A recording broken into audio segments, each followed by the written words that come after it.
गोष्ट पोवाडा सादर करणार आहे. शिवाजी महाराजांची बेफाम होती.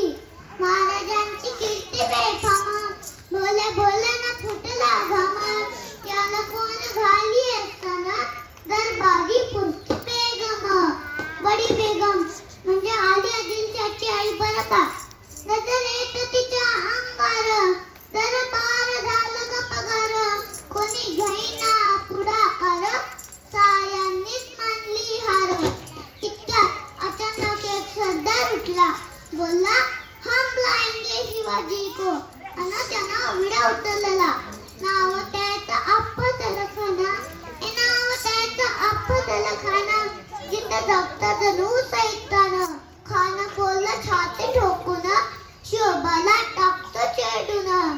कौतुक झाले दरबाराचे. खान निघाला मोठा घोडे. त्याचं गोळ डळ पायदळ. फौजा फाटालही बाकळ.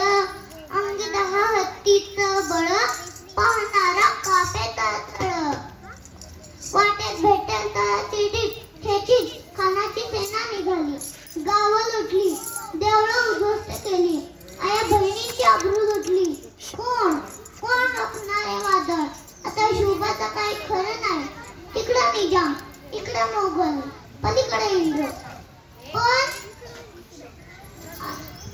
अशा वेळी माझे जाऊबाई म्हटल्या, शिवबा तुम्ही फक्त आमचं सुपुत्र नाही तर अवघ्या मराठी जनाचा स्वाभिमान आहात.